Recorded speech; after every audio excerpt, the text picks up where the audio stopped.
Monster Patrol, written by Thal Dixon, illustrated by Jim Hawks, read by the author. The moonless sky was dark that night, but the crickets weren't chirping in tune.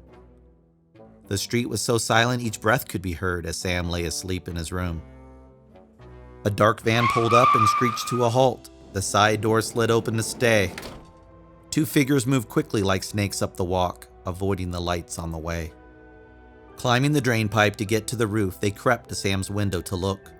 With two special tools, they cut through the glass, reached in and unfastened the hook. With a wink and a grin, they both went inside to capture the boy as he slept. One had a large bag that was perfect for boys, and he opened it up as he crept. "Sassy Sam," he said, with the bag on Sam's head, "you are guilty, now come for a ride." With a swish and a pop, a jump and a hop, Sam was bagged and left waiting outside. Sam tried to scream, but his voice wouldn't work as thoughts raced around in his mind. Guilty of what? He thought to himself as the bag was scooped up from behind. With a swing and a drop, a thud and a plop, Sam bounced as the van door closed tight.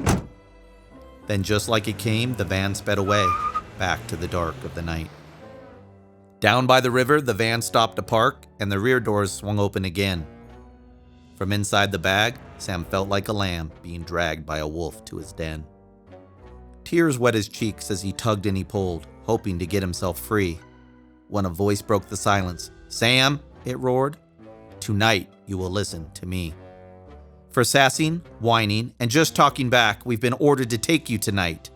Perhaps with this trip, you will then change your ways and maybe get off with a fright.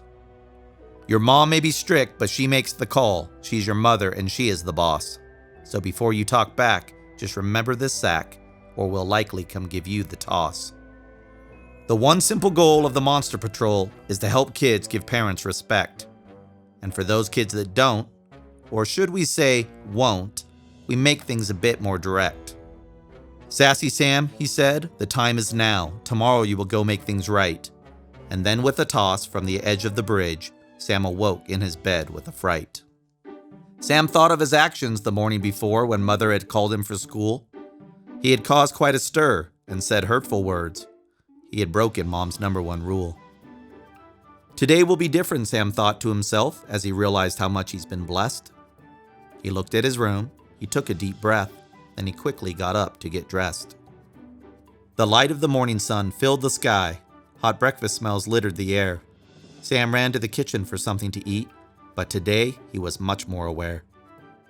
"Good morning, Mother," Sam said with a smile. "I am sorry for how I behaved." Then the Monster Patrol drove back down the street, adding Sam to the kids that they've saved. Thank you for joining us today at Kids Poetry and Storytime with Thal Dixon. Want to know when we upload a new video? Hit subscribe and be one of the first.